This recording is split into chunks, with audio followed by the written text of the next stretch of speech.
Okay, I thought what I would do today is I mentioned yesterday, or I mentioned when I did my last budget video, that you should, one of the hardest numbers to figure out is just your miscellaneous spending, but it's really important too. So I had mentioned exporting to Excel and doing some of that work. So I thought I would just do it live for you because you can figure everything else out. So in other words, you take all the categories where you absolutely know, your PSE&G, your subscriptions, your all that stuff. But what you kind of want to get is all the things that aren't in that category, and that becomes your miscellaneous category. Again, this is as you get close to retirement and you want to kind of lock things down. I'm still going to go to the software piece and show you how we do this in software, but this is probably going to be a good way if you want to just, hey, get your number to start plugging in.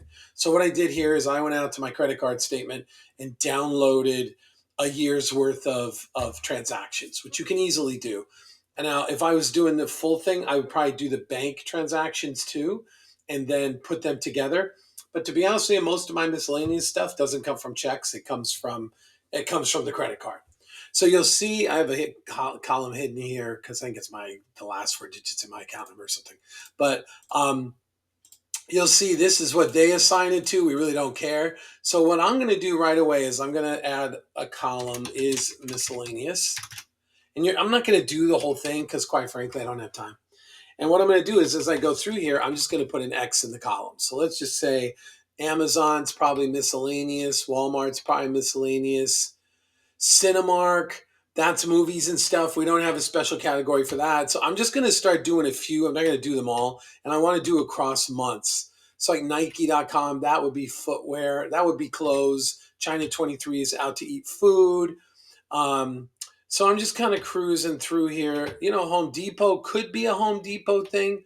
Hulu's probably part of subscriptions. Snapfish, that was probably Christmas cards actually. That could be miscellaneous. So I just want to do a couple months here. A lot of my Amazon, to be honest, a lot of my Amazon stuff is miscellaneous because like I said, we do a fair amount of uh, Amazon purchases um, after COVID. So that's a Prudential Center. We were probably doing something there. That's probably parking or something. So what I'm going to do is I'm just going to go. Essentially, you would do this on your own. I'm just making sure I go over a few months so you can see what happens. So Wawa, that's probably gas. But like I said, we're not. I'm just doing this so you can see how to do it in Excel when you want to do it. Um, I don't know. CVS is probably miscellaneous. Wayne Transit Center, it's probably parking. Let's just go through a couple more. Bang, bang, bang, bang. And remember, what you're trying to do is you're trying to find, like, hey, when I'm doing my budget, I'm just randomly grabbing stuff now, guys, across different months. You're trying to come up with a number, and obviously this would take more time for you. But I'm just going to show you how to do it in a spreadsheet and show you how easy it is. So we're going to do a few for every month here. And like I said, I try and stay super realistic, but today is more about just showing you how to do it. What you could also do if you really wanted to, which probably isn't a horrible idea at some point in time, is take a year's worth of transactions, and you'll see it's not that bad. Like looking at the scroll point, and categorize them all. And that's a great way to build your first number. You're going to take 3 months. Like I said, I found that I don't know. I guess some people spend more money than others. Oops, I don't know next. Okay. So now I pretty much pick something out of here, but that's not helping me much, right? I need to know like how much per month is that on average. So you'll see I added the column. You have to label the column is miscellaneous. You have to give it something. I say is miscellaneous. Now, this isn't going to do any good by date because you don't want to know by date. What you want to know is by month. And you could do some Excel stuff by year too. But like I said, I find a year's worth of data is pretty good. And if you just do this twice, then, a year is pretty good. So I'm going to use a formula to get the month. You just hit tab, which gives you the current. And now I'm going to do B2. And that should give me the month. And you'll see it gives me the month. So now what I'm going to do, because remember, what I really want is I want to see this broken down by month. And I want to add this up. So I'm going to hover over this. You're going to see the little cross. You just double click on that and it'll fill down all the way through the data, but you take a look. So you'll see November. Okay. So all that does is give me the month because that's really what I want to figure out. So I'm going to click on the month and now I'm going to do a pivot table. So if you go to the top of the screen here and you go to insert, you say insert pivot table, and what it's going to do is it's going to take all these columns and give the ability to sum and group and things like that. So I'm going to say pivot table, and I'm going to say, let's see, I think if you just press pivot table, it'll try and figure out the data on your own. So it found it, put it in here. You can either put it into the existing worksheet, which is, I don't know how it would sort of, I always do new worksheet. You'll see in a minute. So you'll see it created a new worksheet down here on the bottom where it says sheet 1. So that's going to be my by month. You don't have to name it because a lot of this stuff's temporary. Now what you can do is you click on the pivot table and you'll see you can start adding stuff up. So what I want to know, oh, you know what? I'm missing something here. Hold on. Oh, well, maybe let's try something.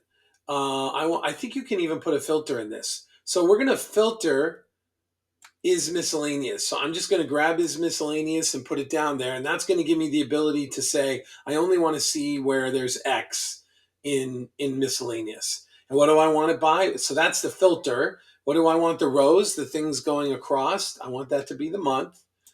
And what do I want to total up? I want to total up. Ooh, let's take a quick look. It looks like I want the debit. I always forget whether it's a debit or credit. And you'll see it automatically puts it at sum. So you'll see right now, what did it do for us? It gave us every single month of spending, right? But that's for literally, that was technically, if you want to look at this, is a year's worth of my credit card.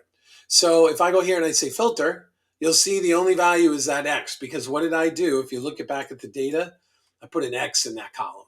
So we only want to see where this is X, and that'll give us our miscellaneous. So I'm going to click this little arrow here, hit X. I'm going to say okay.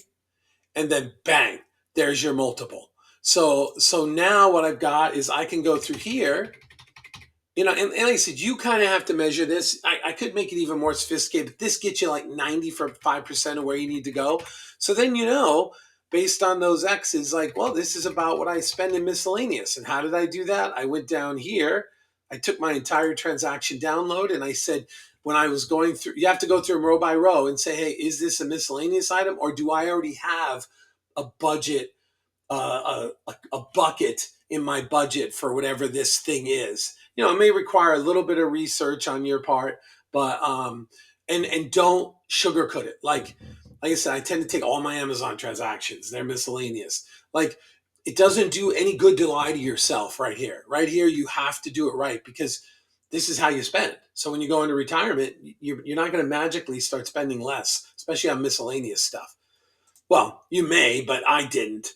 So then you just kind of eyeball this, right? You could even do an average on this. Everyone knows how to do averages. You could go in here, like, let's say I want to do the average. What I could do is I could say, when you press equal, it does a formula. I could say sum. So I could sum these numbers, right? And then do what? Divide by 12.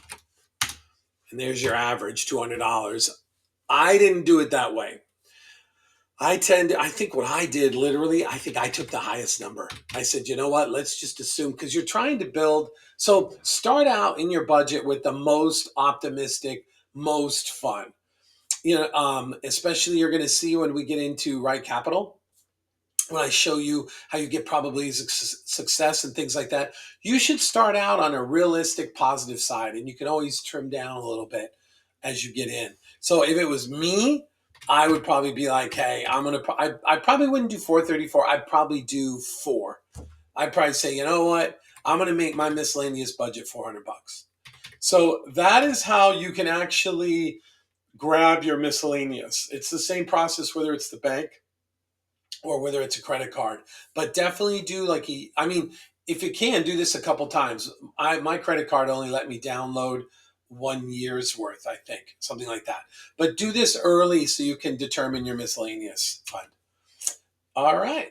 So that was a short one for today, and we will talk to you later. Have yourself a great day.